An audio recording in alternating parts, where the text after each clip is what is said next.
beaucoup de personnes, tout d'un coup, se sont mis à ironiser sur le nombre de virologues spontanés qu'il y avait sur les réseaux sociaux, en disant, mais voilà, taisez-vous, vous ne savez pas de quoi vous parlez. Et moi, je me suis dit l'inverse. Je me suis dit, au contraire, c'est une richesse. Je crois beaucoup à la combinaison de l'expertise de très grande qualité avec l'expertise profane. Et moi, en tant qu'anthropologue, mon travail, c'est de mettre en lien. Pour pouvoir gagner un marathon, il faut une intelligence stratégique de la gestion de son propre corps, connaître ses limites. Quand tout d'un coup, on tape une défaillance, ça, vous voyez, ça prend une intelligence prodigieuse, mais qui n'est pas l'intelligence d'un professeur d'université. C'est autre chose. Les mathématiques, c'est magnifique, mais c'est de l'abstrait. C'est-à-dire qu'aucune réalité humaine n'est réductible aux mathématiques. Bonjour à toutes, bonjour à tous.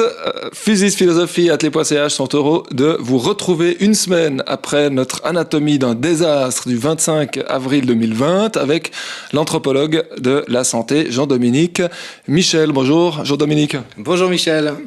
Notre entretien de la semaine passée est visiblement venu combler un gros manque de compréhension, de clarté, d'honnêteté aussi dans le moment qu'on appelait sidérant, énigmatique et inquiétant que nous vivons avec le Covid-19.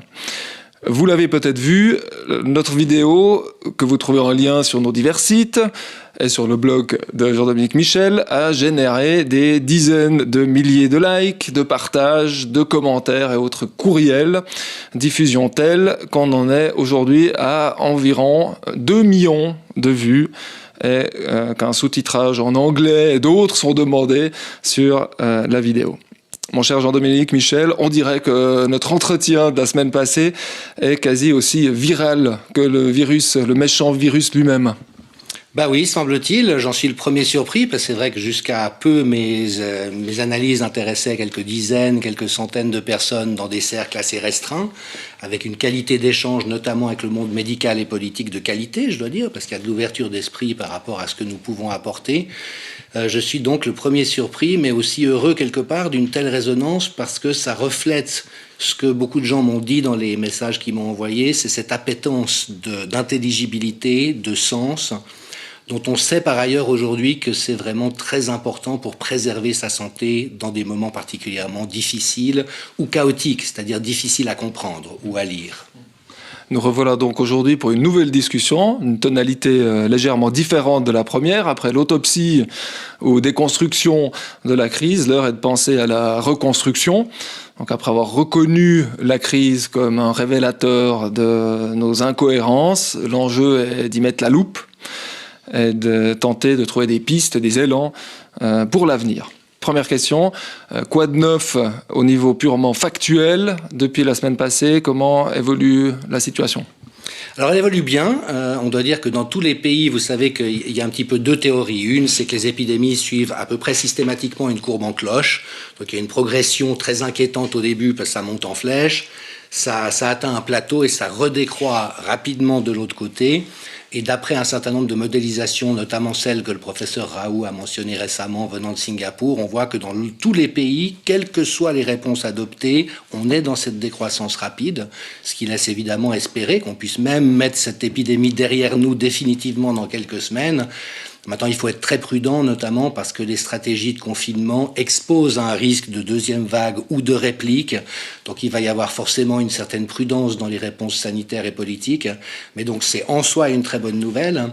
Et puis, la deuxième, c'est qu'on commence à avoir aussi du recul sur les politiques qui ont été prises dans les différents pays. Et alors qu'on nous a fait croire en Occident que celle que nous avions choisie était la meilleure ou la seule, effectivement, en contrastant avec d'autres pays et d'autres réponses, on voit qu'on n'a pas, et de loin, les meilleurs résultats. On a même les pires pour parler français. Et puis alors des éléments peut-être dissonants qui viennent dans notre champ de vision, comme le fait que l'OMS s'est senti obligé de répéter il y a 3 jours que le confinement n'avait jamais fait partie. Moi, je l'avais dit il y a 1 mois et demi, j'étais passé pour quelqu'un de très provocateur.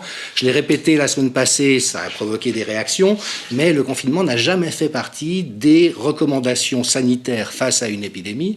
Évidemment que c'est un moindre mal dès lors qu'on manque de tout, c'est-à-dire qu'on régresse au 19e siècle, selon une image bien connue, mais même les études qu'on a sur les épidémies de choléra au 19e montrent que le confinement n'est pas une bonne réponse. Donc ça vient évidemment complexifier les choses. C'est vrai que tout le monde a adhéré à la narration qui était celle des autorités. Il y a un tel risque d'engorgement des services et pour les personnes âgées qu'il faut tous jouer notre rôle en acceptant d'être confinés. C'est ça qui va permettre à l'épidémie de passer. On y a tous cru, on y a tous adhéré. Il y avait des bonnes raisons de dire ça. Donc de nouveau, moi je ne suis pas dans la critique systématique, mais aujourd'hui, avec 1 mois et demi, 2 mois de recul, on s'aperçoit que c'est beaucoup plus compliqué que ça.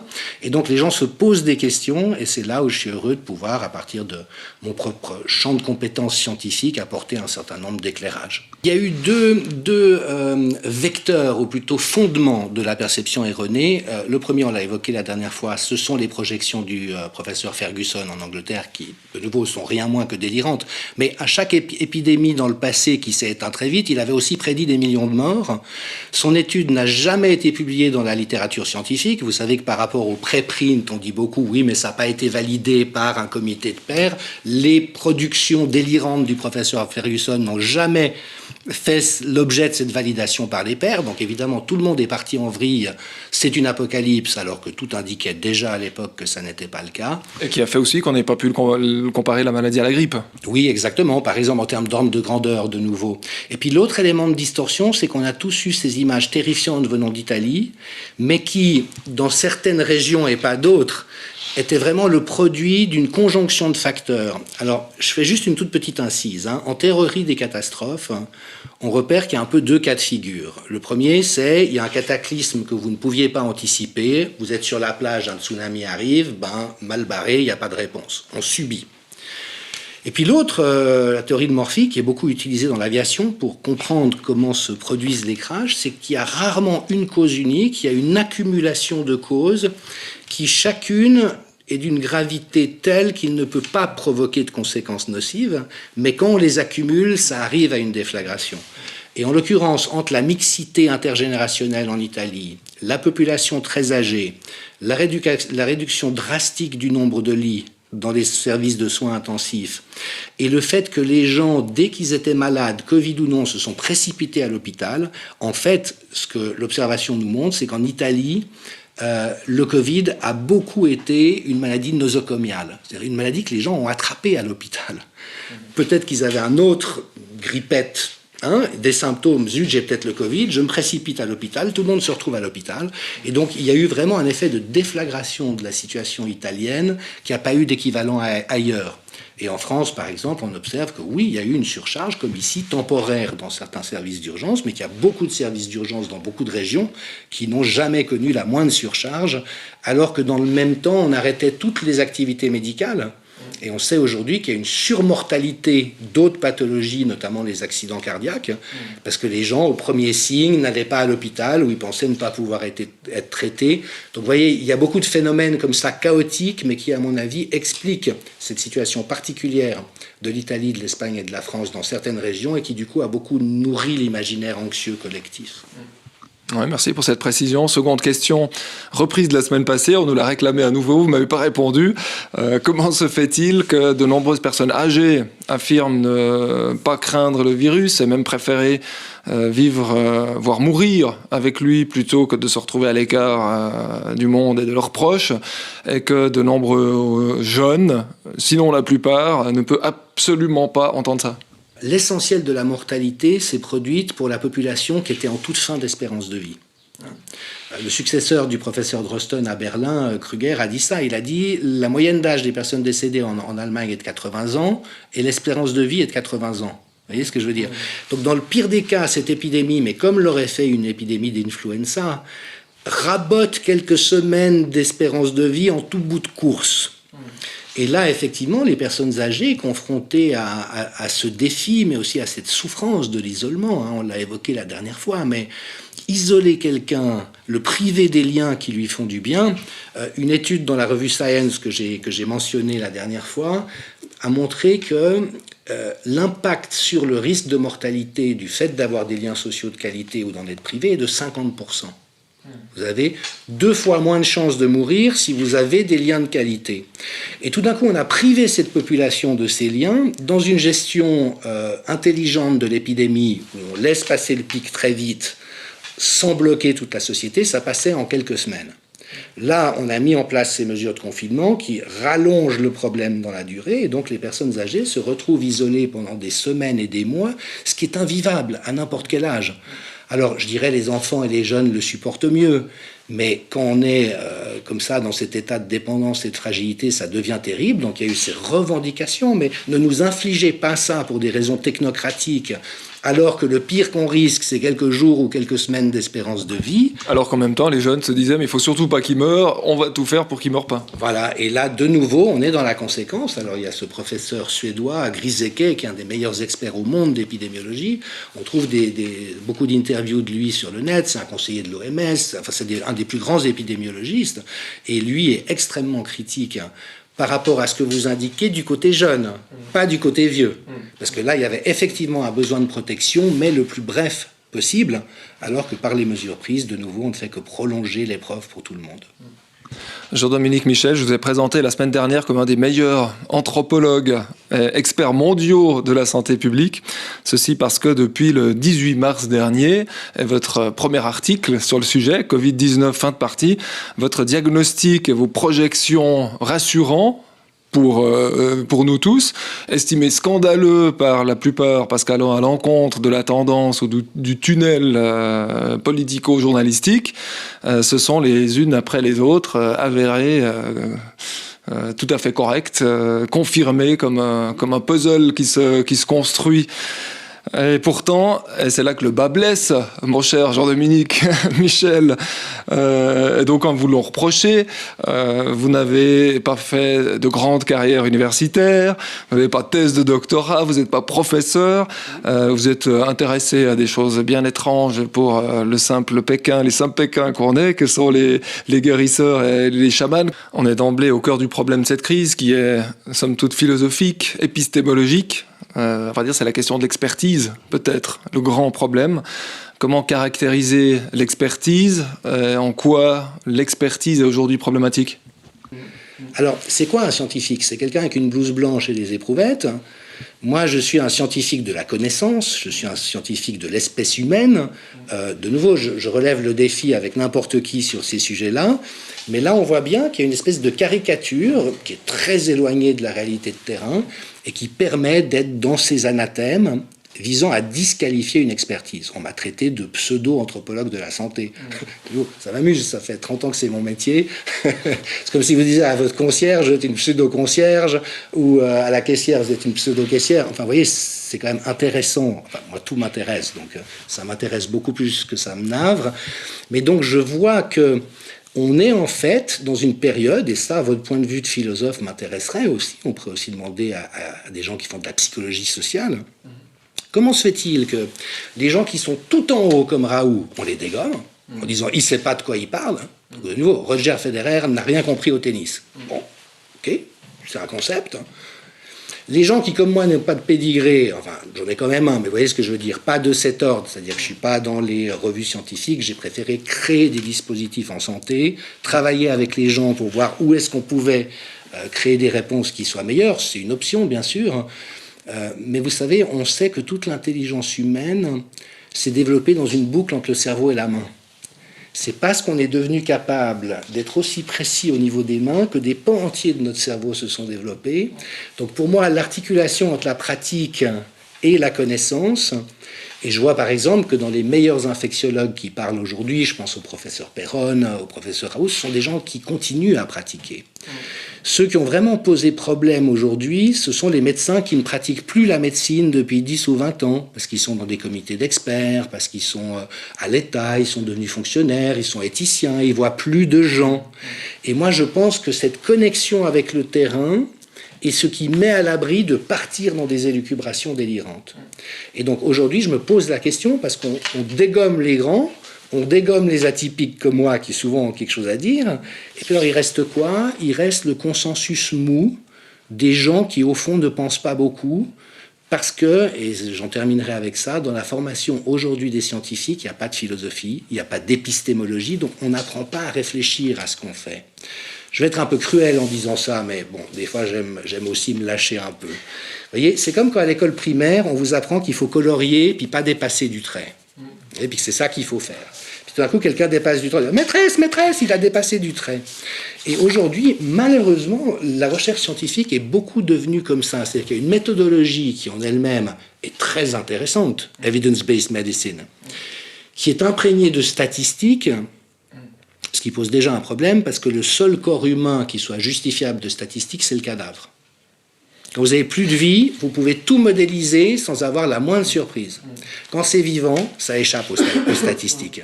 D'accord ? Et donc vous avez cette méthodologie qui est somptueuse, dans laquelle les gens se sont formés, mais sans savoir qu'il y en avait d'autres, et sans réfléchir à, si je veux faire un coloriage, ne pas dépasser, c'est bien, mais si je veux faire du cubisme ou de l'art abstrait, il faut que je dépasse. Et là, on est dans cette situation épistémologique compliquée, où on voit que les scientifiques et les médecins eux-mêmes sont très mal outillés. Le grand public ne l'est pas plus, parce qu'il n'y a pas eu de cours de philosophie ou d'épistémologie des sciences dans le cursus habituel, et donc une espèce de déshérence d'une construction intelligente, de nouveau, sauf dans les échanges avec les tout bons. Donc là, c'est pas pour me mettre en valeur, mais je reçois des propositions de la part de très grandes universités disant « Génial, venez nous aider à réfléchir à », mais la direction de la santé à Genève ou l'Office fédéral de la santé publique ne sont pas dans cette agilité qui est ce dont on aurait eu besoin pour pouvoir bien répondre à l'épidémie. Vous avez parlé la semaine passée des geeks qui construisaient des mondes spéculatifs virtuels, et c'est ces personnes-là qu'on écoute. Ah oui, et le professeur Ferguson en est un très bon exemple. Donc de nouveau, c'est des modélisations extrêmement complexes. Elles font appel au calcul intégral. Enfin, c'est vraiment des bidules mathématiques. Alors, les mathématiques, c'est magnifique, mais c'est de l'abstrait. C'est-à-dire qu'aucune réalité humaine n'est réductible aux mathématiques. Vous voyez ce que je veux dire ? Alors, vous choisirez de garder au montage ou pas. Je me permets de faire une petite incise. Allez-y. Pour distinguer entre ce qui est compliqué de ce qui est complexe. Ce qui est compliqué, c'est ce qui contient beaucoup d'informations, mais qu'on peut épuiser. Vous prenez un avion de ligne, c'est très compliqué. Il y a beaucoup d'informations dans un avion de ligne, il faut toutes les composantes, et puis une fois qu'on a tout assemblé, comment on fait marcher l'engin ? Un vélo à côté, c'est simple. D'accord ? Mais on peut épuiser à un moment donné la complication. Et ça, c'est ce que la démarche scientifique, mathématique, statistique permet de faire. Le complexe, ce sont des phénomènes du vivant qui ne sont pas réductibles, qui ne sont jamais réductibles, parce qu'il y a toujours une part qui nous échappe. Cette part d'incertitude, dont Edgar Morin parle beaucoup. Et les phénomènes complexes ne sont pas justiciables entièrement d'une approche compliquée. Ça ne veut pas dire que les statistiques en santé ne sont pas utiles, elles le sont. Mais c'est comme un match de tennis, si vous voulez. Vous avez beau savoir que un est numéro 1 et l'autre numéro 10, vous avez beau voir les statistiques de 7 en 7, ok, il a tel succès avec ça. Ça ne peut rien prédire du set suivant. Et en fait, nous sommes aujourd'hui, en matière de santé, mais dans plein d'autres domaines, bien sûr, de nos sociétés, dans des configurations complexes, et pour lesquelles cette pensée très en silo, très réductrice, très aplatissante, n'est pas d'utilité. Et les modélisations dont vous parlez, elles font partie d'un monde compliqué à l'extrême, virtualisé, mais qui n'a pas de contact avec le réel. Et là, on est dans ces risques, et c'est pour ça que je trouve que dans les comités d'experts, il faudrait qu'il y ait une majorité de praticiens, de gens qui sont sur le terrain, qui savent. Vous voyez, au début, je vous donne juste un exemple, et j'en resterai avec ça. On nous a dit, mais puisqu'on n'a pas d'immunité, on va tous tomber malades. Des virologues nous ont dit, c'est une aberration, ça n'a jamais existé. Même les plus tueuses des épidémies du passé, aucune n'a conduit tout le monde à être malade. Voyez ? Donc on voit maintenant des mois plus tard que non, et que d'ailleurs beaucoup de gens infectés ne le remarquent même pas, ce qui est quand même une singularité du Covid. Quand vous avez l'influenza, a priori, vous le sentez. Quand vous avez le Covid, vous ne pouvez même pas vous en rendre compte. Donc ils disent comme ça des énormités. C'est là où moi j'ai une petite plus-value. C'est que j'ai suffisamment de cordes à mon arc pour pouvoir repérer les failles. Voyez ? Mais si on ne donne que la parole à des gens comme ça, et alors il y a un bon terrain d'exercice, mais il ne donnera pas la réponse définitive, c'est qu'est-ce qui va arriver maintenant? Vous savez que des gens comme le professeur Raoult et bien d'autres, le prédécesseur de Drosten, Krüger à Berlin et d'autres, disent c'est bon, c'est derrière nous. Toutes les épidémies disparaissent à un moment donné, celle-là est en train de disparaître, il n'y a pas de souci à se faire. Et puis vous avez l'EPFL qui vient de faire une modélisation, mais alors elle aussi complètement terrifiante, comme quoi on va tous mourir pendant des décennies à cause de ce truc-là, tellement ça va être violent. Bon, ben, j'ai envie de dire, on prend rendez-vous dans une année et puis on voit ce qui s'est passé. Évidemment que j'espère que c'est les gens de terrain qui ont raison. En même temps, on ne sait pas, je suis sûr que ça ne sera pas aussi délirant que ce que les PFL nous présentent, parce que c'est de nouveau complètement abracadabrantesque. Donc il faut vraiment ne pas connaître le virus tel qu'il agit dans une population pour arriver à ça. Mais en même temps, on peut aussi avoir des mauvaises surprises, et c'est là où autant il me tient à cœur de donner des éléments de compréhension qui permettent de relativiser les choses, ou plutôt de les mettre en perspective. Pas tellement relativiser, c'est de les mettre en perspective. Autant j'espère qu'on me donnera le crédit d'être toujours assez prudent, parce que effectivement, on est dans de l'incertain. Qu'est-ce qui fait que la pensée en silo, comme vous l'appelez, prédomine en situation de peur? Vous savez, Jean d'Ormesson, avant de passer l'arme à gauche, avait écrit un livre, l'avant-dernier, je crois, qui s'appelait Les Égarés, où il disait « Nous sommes tous des égarés en ce bas monde. Aucun d'entre nous n'a choisi de naître, on n'a pas choisi la tête qu'on a, on n'a pas choisi la famille dans laquelle on arrive, on n'a pas choisi le pays et l'époque à laquelle on vit, et donc on débarque dans ce monde, qui est quand même, disait-il, un jardin de roses et une vallée de larmes. » Il y a beaucoup de souffrances dans la vie de chacun. La vie n'épargne personne. Et donc on est tous un peu comme des malheureux sur un bout de rocher. Alors Dieu merci, il y a suffisamment de bonnes choses dans la vie pour qu'on trouve, on soit encouragé à aller de l'avant tant bien que mal, mais avec quelque chose de très inconfortable dans la condition humaine. Et ça, je trouve qu'on voit tout un ensemble de personnes qui ont refermé le couvercle en disant mais peut-être qu'il y a un calcul intelligent, je ne sais pas à la base, qui est de dire on ne saura jamais, donc à quoi bon se poser des questions?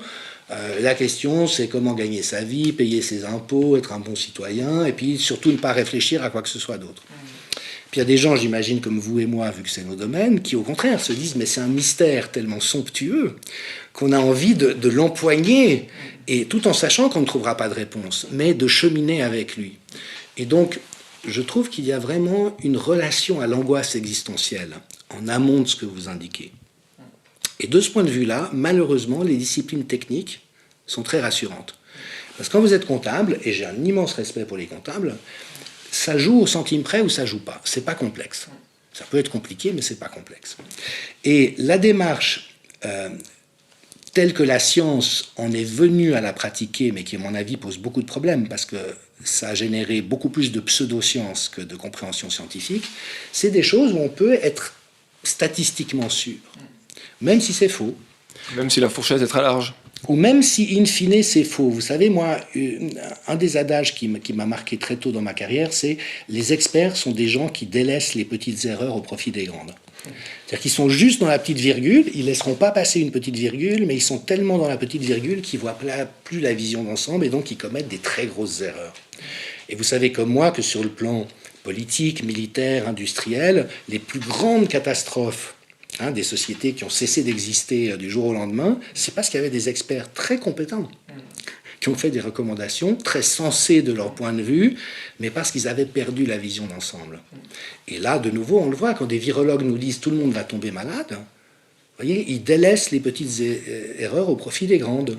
Et alors, peut-être pour rapercher avec la question de l'expertise, moi, une des choses qui me passionne depuis des années, c'est la valeur de l'expertise profane. Et je dis depuis le début, beaucoup de personnes, tout d'un coup, se sont mis à ironiser sur le nombre de virologues spontanés qu'il y avait sur les réseaux sociaux, en disant « mais voilà, taisez-vous, vous ne savez pas de quoi vous parlez ».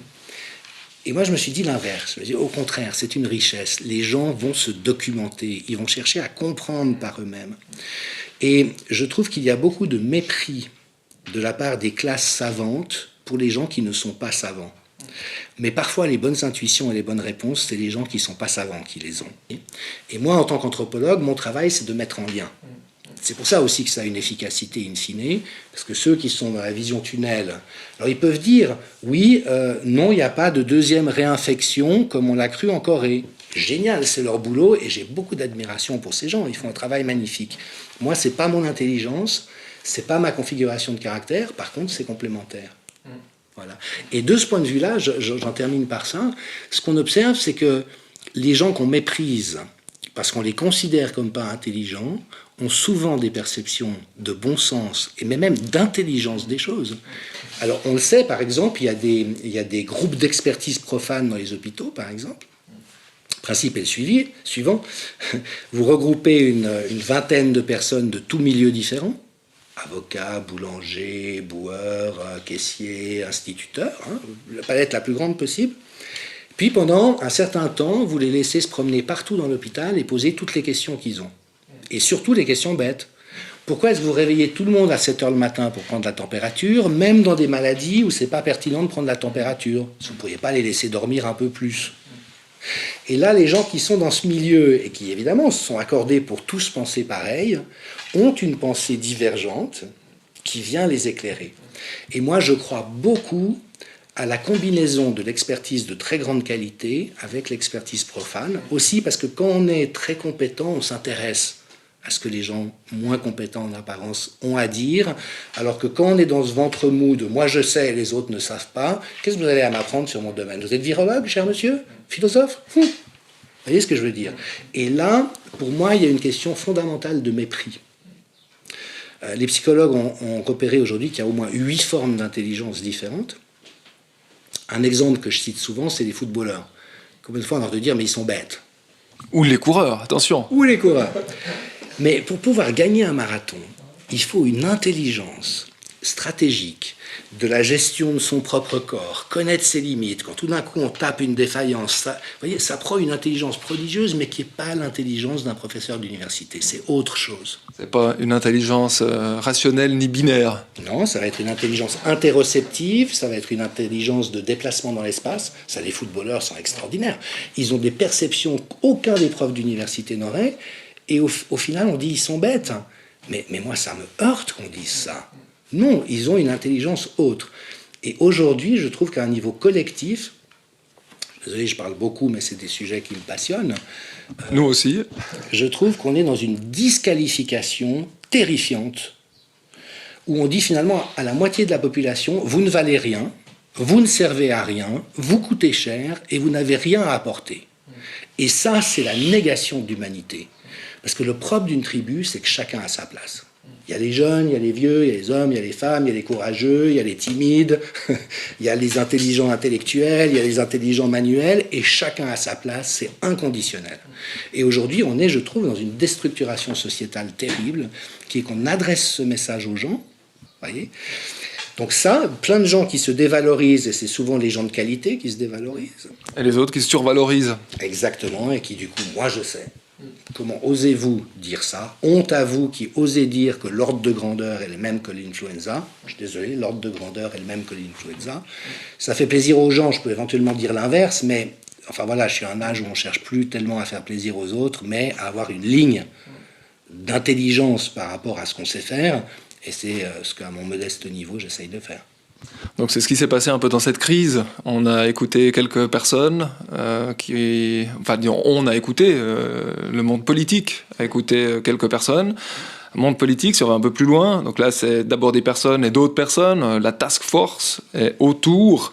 Il y a toute une bureaucratie, toute une méthodologie, tout un système qui pose lui aussi problème.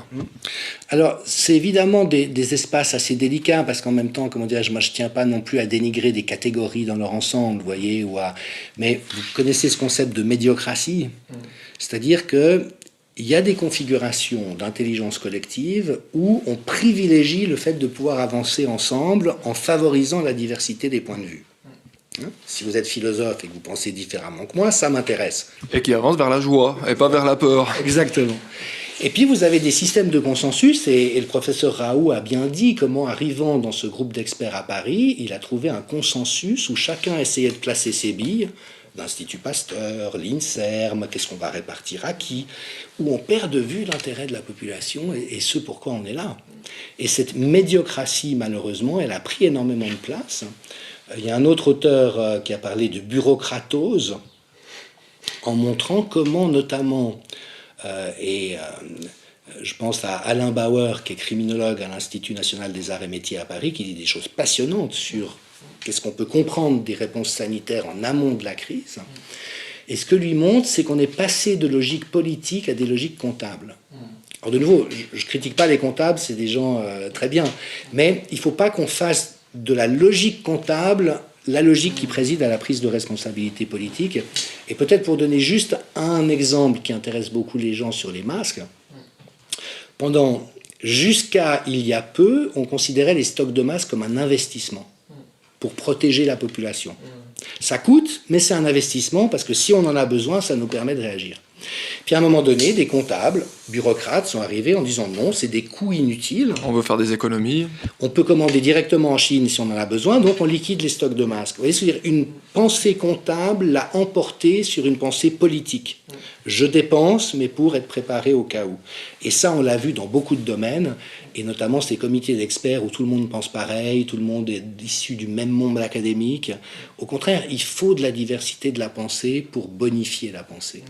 Le message est passé. Ce qu'il faudrait, c'est écouter plus les anthropologues, voire les philosophes, en tout cas certains, parce qu'on ne peut pas non plus les mettre tous dans un même panier, puisque c'est eux qui jettent des ponts entre les disciplines, avec une certaine distance, entre les sciences dures et les sciences molles, en étant, pour certains en tout cas, pour ce qui est de la philosophie, ancrés dans le réel ici et maintenant, qui permet d'avoir une vue un peu différente. Oui. Et puis, écouter aussi les gens. Écoutez les gens. Moi, je pense que si, vous savez, en France, malheureusement, ce grand dialogue s'est transformé en monologue d'un type qui croit avoir tout compris et qui donc déblatère, peut-être un peu comme moi, je m'en excuse, mais pendant des heures, mais sans écouter les autres. Un grand dialogue, c'est pas ça. C'est écouter les autres pour commencer. Et dans ces cercles, alors tant mieux si on met des philosophes et des anthropologues, mais il faut qu'on mette des cliniciens, des statisticiens, des gens en santé publique, des psychologues, vous voyez, voilà, et puis des gens communs des mortels qui vont venir dire, mais attendez, là, peut-être vous êtes juste sur la virgule, mais la vision d'ensemble, moi j'ai pas l'impression que, puis qu'on soit ouvert à ça, à cette ouverture à l'autre qui permet d'ensemencer la réflexion individuelle et collective. L'invention d'une autre démocratie. Oui, absolument. Une vraie démocratie. Pas plus tard que ce dimanche, Matthias Egger, directeur de la Task Force Covid-19 de la Confédération suisse, on commence à voir qui sont ces gens qui sont derrière, qu'on ne savait pas trop quels sont les spécialistes, indiquait dans une interview à la NZZ am Sonntag qu'il faudra s'habituer aux mesures prises pour endiguer l'épidémie, donc la distanciation sociale, les mesures d'hygiène, car elles sont là pour durer, dit-il, ajoutant qu'il est possible que nous devions vivre ainsi pendant encore 2 ou 3 ans. Évidemment que dans une bonne pesée d'intérêts, il faut toujours avoir en tête le pire scénario possible. C'est ce qu'on apprend en politique, c'est « what is the worst case scenario ?» Comme ça, on l'a pensé, on saurait que faire, mais on envisage aussi les autres.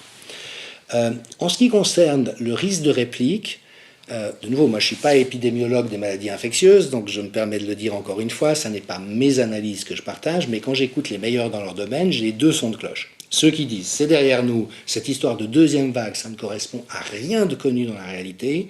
La seule exception, c'est la grippe espagnole, mais qui avait des caractéristiques épidémiologiques propres, c'est-à-dire que c'est la seule épidémie virale qui a eu des rebonds pendant l'été, qui n'a pas été soumise à la saisonnalité.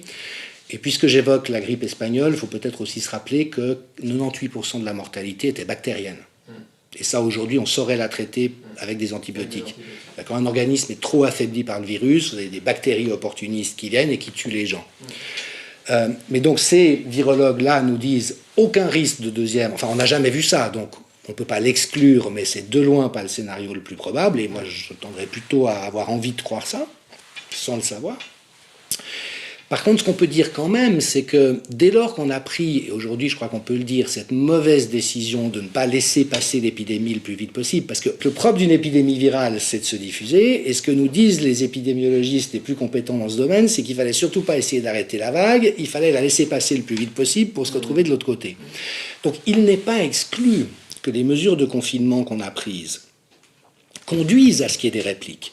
Et si c'est le cas, on sera vraiment mal, parce que la seule ressource intelligente qu'on aura à disposition, c'est de tester les choses les unes après les autres pour voir qu'est-ce qui impacte quoi, vu qu'actuellement on ne le sait pas.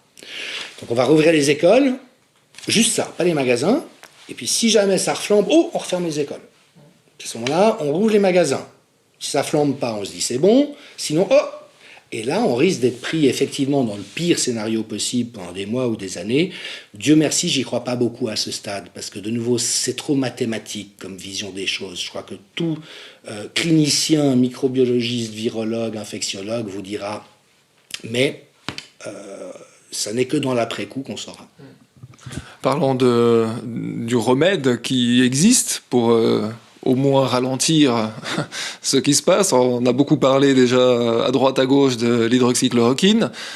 Vous avez dit que vous aviez même adressé un courrier au Conseil fédéral lui-même. Vous avez une réponse ? Non, aucune.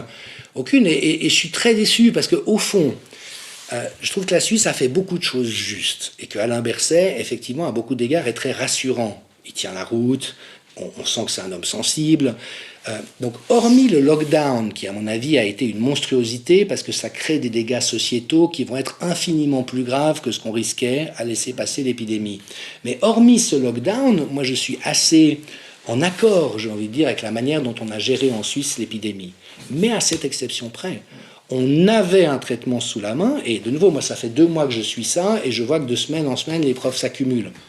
Donc tôt ou tard, on va devoir se dire, merde. On avait ce qu'il fallait pour protéger les gens et on les a laissés mourir. Et cet aspect-là de la politique nationale et cantonale, alors moi, me reste complètement au travers de la gorge.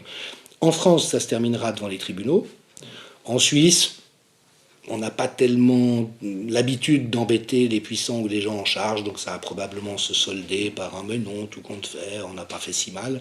Mais pour moi, c'est juste scandaleux. Comment est-ce qu'on peut laisser des gens à risque partir vers l'intubation et la mort alors qu'on a un possible remède sous la main? Peut-être que c'est structurel. On a parlé de cette crise totale qui touche, à vrai dire, tous les domaines de la société. Elle est partie d'un malheureux et méchant virus. Elle a dévoilé, on l'a dit la dernière fois, elle a dévoilé de nombreux vices structuraux de notre société. En philosophie, on parle de nihilisme depuis Nietzsche. Quand on a reconnu d'abord ses erreurs et ensuite le nihilisme ou la crise, l'enjeu c'est de la surmonter, tout ça. Quelles sont les voies qu'on peut prendre? Alors je crois effectivement que c'est un extraordinaire révélateur. On a préféré favoriser une idéologie statistique à la perspective de sauver des gens. Ça il faut quand même comprendre. C'est-à-dire qu'au fond, le fétichisme de l'idéologie, c'est-à-dire que tout montre que leur idéologie est insuffisante, et au lieu de se poser les bonnes questions, ils disent mais il faut faire toujours plus de la même chose, c'est comme ça qu'on va y arriver. Qui est encore une fois la même chose, c'est quand on repousse, à vrai dire, le moment du dévoilement flagrant. Et, à vrai dire, dans cette crise actuelle, est-ce que ça peut être pire comme crise? Est-ce qu'on peut vivre quelque chose de pire? Vous savez, vous connaissez la différence entre l'optimiste et le pessimiste, hein? Dites-moi. Le pessimiste, il dit tout va mal, tout va très mal, ça ne pourrait pas aller plus mal. Et l'optimiste, il dit mais si, mais si. Nous, on défendrait une position tragique, on verra bien ce que ça donne, mais qu'est-ce qu'on peut faire? Qu'est-ce qu'on peut faire à titre individuel? Qu'est-ce qu'on peut faire à titre collectif? Dans les hautes sphères, on commence à comprendre, c'est qu'il faut, on l'a dit la dernière fois, s'approcher d'une intelligence collective, lancer des ponts sur tous ces abîmes. Et alors là, je crois beaucoup que la science nous aidera, la bonne science, parce qu'elle n'est pas toute mauvaise. Mais voyez, quand une étude montre que le fait d'avoir des liens sociaux de qualité diminue de moitié le risque de mortalité, que c'est plus important comme impact sur la vie des gens que les traitements médicaux qu'ils reçoivent. Je le redis une deuxième fois, ça a plus d'impact sur la vie des gens que les traitements médicaux qu'ils reçoivent. Si on s'occupe de la santé des gens, on fait quoi? On donne plus de traitements médicaux ou on s'occupe de ça? Donc aujourd'hui, si vous voulez, pour moi, le problème, c'est qu'il n'y a pas de politique de santé, mais aussi parce que la médecine ne comprend pas la santé. La médecine, c'est une science de la maladie. Et heureusement qu'elle est là. Elle a permis que l'espérance de vie devienne aussi magnifique qu'aujourd'hui. Mais ce n'est pas à la médecine qu'il faut demander de réfléchir. La santé, elle ne sait pas. Et quand on commence à analyser qu'est-ce qui génère de la santé dans la vie des gens, on va apparaître des choses magnifiques parce qu'elles sont existentielles. C'est le fait de pouvoir faire usage de ses compétences d'une manière utile aux autres et de développer ses compétences. C'est le fait d'être reconnu dans ses difficultés et ses accomplissements. voyez, vous avez de la peine, c'est dur au travail, c'est très stressant maintenant. Oui, c'est vrai, et merci de le faire. Puis en même temps, ce que vous faites, c'est admirable.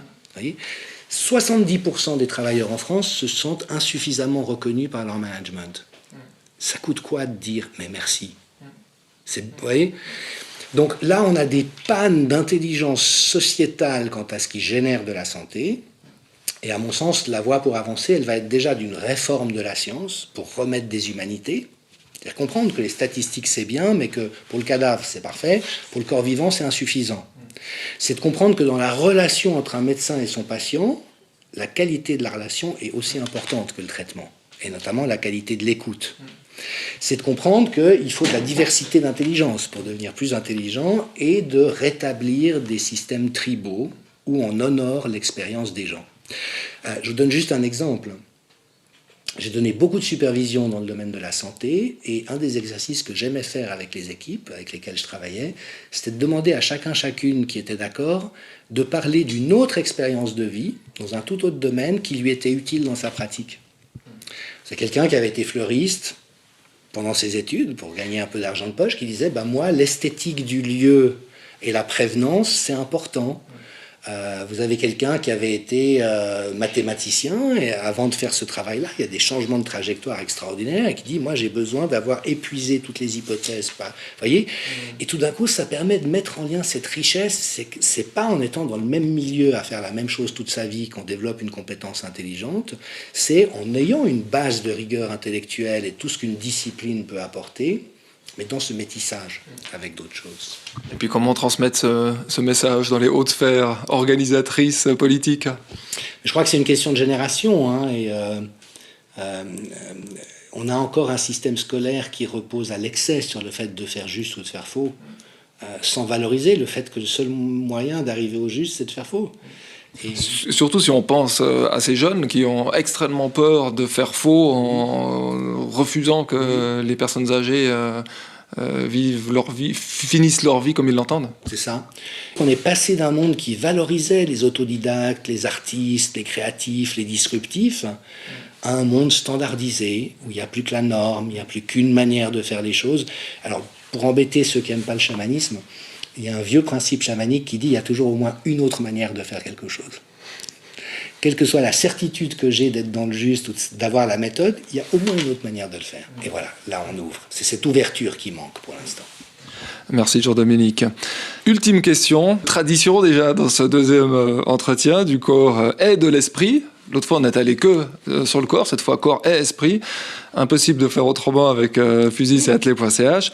Vous vous rappelez, donc on a parlé, je l'ai cité avant, deux stars, Tadesse Abraham et Julia Wanders. Le second nommé est parti vivre au Kenya. Je vais vous raconter sa vie, vous saurez tout sur lui, ou presque. Il faut aller sur Atelier.ch si vous voulez en savoir plus, évidemment. Est parti vivre au Kenya, où il est devenu un des meilleurs coureurs de la planète. Alors qu'il est genevois, et qui en étonne évidemment plus d'un. Et quand on lui demande ce qui fait la différence entre les coureurs des hauts plateaux et les occidentaux, il y a énormément d'études scientifiques qui disent plein de choses différentes. Il répond contre toute attente que ce n'est pas du tout génétique, mais c'est culturel. L'enfant européen, dit-il, se déplace de moins en moins. Donc c'est Julien Wanders, il a 23 ans. Se déplace de moins en moins, joue de plus en plus à des jeux vidéo sur son canapé, n'a pas besoin de faire d'efforts pour avoir quasi tout ce qu'il veut. Alors qu'au Kenya, c'est pour l'instant tout différent. Il dit que ça change dans les grandes villes, évidemment, on le sait tous. Bref, ce qui rend les Kenyans plus forts, c'est leur culture, ce qui leur forge un moral d'acier. Est-ce que pendant cette crise sanitaire, tout le monde n'aurait pas besoin d'un moral d'acier ? Qu'est-ce qu'il faut faire pour l'attraper ? À part courir, évidemment. Alors merci pour ces témoignages, passionnants évidemment. Est-ce que vous connaissez Wim Hof ? Non, ça me dit rien. The Iceman, l'homme de glace. C'est un Hollandais qui peut nager pendant 80 minutes dans de l'eau à 2 degrés. Normalement, au bout de quelques minutes, on est en hypothermie et on meurt. En ethnologie, on savait qu'il y avait des tribus, notamment de la Terre de Feu, qui vivent en pagne toute l'année, et la Terre de Feu, il fait aussi froid qu'ici en hiver, en pagne. On connaît les pratiques de Tumo, qui sont ces méditations bouddhistes où les gens vont dans la neige nus avec une couverture mouillée sur eux, et ils sèchent la couverture par le pouvoir de l'esprit. Alors, très peu occidental, tout ça. Mais ce que Wim Hof, alors lui, il a beaucoup travaillé avec des laboratoires de recherche intelligents, et ce qu'il a montré, c'est qu'en fait, il y a un système corporel qu'on appelle la graisse brune, qui existe chez les bébés et les enfants en bas âge, qui s'atrophie après, et qui génère, c'est un radiateur, si vous voulez. Et que par une exposition progressive au froid, on arrive à réactiver ce système, et faire en sorte qu'en tant qu'adulte, on en dispose. Et ce que lui dit, c'est que, au fond, si on cherche à être toujours dans sa zone de confort, tous nos systèmes vitaux s'atrophient. Et aujourd'hui, vous voyez, on a une température constante été comme hiver, on chauffe, on met de l'air conditionné, on évite tout inconfort et on se sclérose et on s'atrophie. Et donc pour lui, à travers l'exposition au froid, l'exposition au chaud, on revitalise tous ces systèmes. Et je trouve que ça rejoint beaucoup l'exemple que vous citez, c'est-à-dire que c'est pas en restant dans quelque chose de confortable et de pareil aux autres que la dynamique vitale est nourrie. Alors après, chacun d'entre nous s'expose à des degrés divers ou va chercher à des endroits différents, mais on est vivant quand on est dans le défi avec la capacité de puiser dans nos ressources. C'est ça qui fait une vie bonne. Vous savez, la recherche en neurosciences montre qu'il ne faut surtout pas chercher à être heureux, parce que ça rend déprimé. Ce qui rend heureux, c'est précisément ça, c'est de vivre des aventures qui en valent la peine, qui soient nobles, qui aient du cœur, en lien avec d'autres, d'une manière qui nous fait grandir. Et là, vous avez beau traverser toutes les épreuves, au soir de votre vie, vous direz « j'ai eu une vie ». Donc c'est la question, est-ce que dans le modèle de société tel qu'on nous le propose aujourd'hui, où les gens ne sont plus que des contribuables et des consommateurs, est-ce qu'il y a encore un projet de vie qui respecte la dignité de chacun et qui donne cette... Vous voyez, en hébreu, la santé, c'est respirer au large. Respirer au large. Est-ce que nous respirons au large? Vous voyez, on passe complètement à côté de l'existentiel, du philosophique, du fondamental, et c'est ça notre vraie pathologie collective, c'est ce dont nous avons besoin pour devenir enfin humains. Je ne crois pas qu'il y ait aucune société récente qui ait été humaine dans tout le sens du terme, c'est peut-être voilà, l'aventure qui nous est proposée avec le risque qu'on n'y arrive pas et qu'on végète dans des réalités comme celles qu'on observe aujourd'hui. Tout le monde va se réjouir de respirer le grand air quand tout ça sera derrière. Merci beaucoup Jean-Dominique Michel. Ça a de nouveau été un grand plaisir, un grand soulagement de vous entendre élargir le débat, parce que c'est quand même de ça qu'il s'agit, de permettre à chacun de mieux comprendre, de convoquer des intelligences plurielles, pour mieux comprendre ce qui se passe et cheminer plein d'espoir, on peut le dire, c'est quand même ça qui fait vivre, vers un monde plus intelligent et plus humain, comme on vient de le dire. Merci Jean-Dominique Michel. Merci beaucoup à vous, merci.